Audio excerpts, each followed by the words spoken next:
Twitter जैसे social media platform, WhatsApp, Signal जैसी messaging apps, Netflix, Amazon Prime Video जैसे OTT platforms और digital news, इन सब में एक बहुत ही बड़ा और भयंकर बदलाव आ सकता है क्योंकि सरकार ने नए आईटी रूल्स पास किए हैं। इन रूल्स को एग्जैक्टली कहा गया है information technology guidelines for intermediaries and digital media ethics code rules 2021। सबसे भयंकर चीज इन नए रूल्स में यह है कि इन इंटरमीडियरीज को ट्रेसिंग इनेबल करनी पड़ेगी of the originator of information on their platform if required by a court of competent jurisdiction or a competent authority। मतलब अगर सरकार मांगे तो इन प्लेटफॉर्म्स को फर्स्ट ओरिजिनेटर की इंफॉर्मेशन देनी पड़ेगी। मान लो अगर एक व्हाट्सएप फॉरवर्ड फैलाया जा रहा है, उस व्हाट्सएप फॉरवर्ड को पहले किसने लिखा था, कहां से वो मैसेज आया था।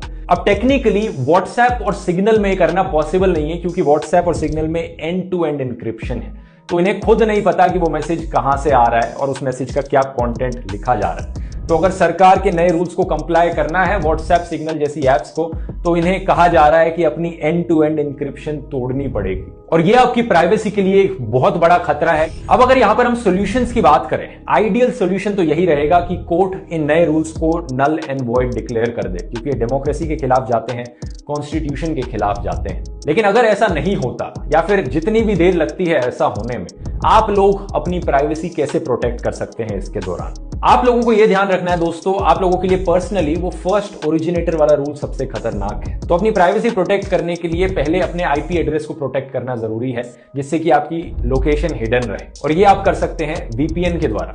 दूसरा सॉल्यूशन जिसके लिए मैं आपको ऑलरेडी तैयार करना चाहता हूं वो एक ऐसा केस है जिस केस में व्हाट्सएप और सिग्नल जैसी एप्स अगर अपनी एंड टू एंड इंक्रिप्शन हटा देती हैं, तो ऐसे केस में ये आपके नंबर का इस्तेमाल करके आप तक पहुंच सकते हैं और अपने नंबर को प्राइवेट रखना यहां पर आपकी आइडेंटिटी को प्रोटेक्ट करके रखेगा, आपकी प्राइवेसी को प्रोटेक्ट करके रखेगा। आपकी आइडेंटिटी आपके फोन नंबर से लिंक्ड है। इस लिंक को तोड़ने के लिए कोई इंटरनेशनल सिम कार्ड खरीद के आइए, अगर आपके पास एक्सेस है ये तो। इंडियन सिम कार्ड्स मत इस्तेमाल कीजिए, किसी बाकी कंट्री में जाकर अगर आप सिम कार्ड खरीदेंगे तो ये लिंक टूट जाएगा। आप में से जो लोग बाहर ट्रैवल नहीं कर सकते उनके लिए एक सजेशन है, इंटरनेट पर जाकर आप एक वॉइप नंबर इस्तेमाल कर सकते हैं व्हाट्सएप चालू करने के लिए। ये ऐसे इंटरनेशनल फोन नंबर्स हैं जिन्हें आप एक्सेस कर सकते हैं, खरीद सकते हैं इंटरनेट के ही द्वारा। ये करने के लिए कई वेबसाइट्स हैं, जैसे कि रिंग सेंट्रल एक वेबसाइट है, नहीं तो गूगल पे आप सर्च करेंगे वॉइप नंबर और काफी रिजल्ट्स मिल जाएंगे, आपको ऑप्शंस मिल जाएंगे ये करने के। अगर सरकार का सही में इंटरेस्ट है जनता के लिए काम करने में, तो सरकार पहले एक डेटा प्राइवेसी लॉ लेकर आए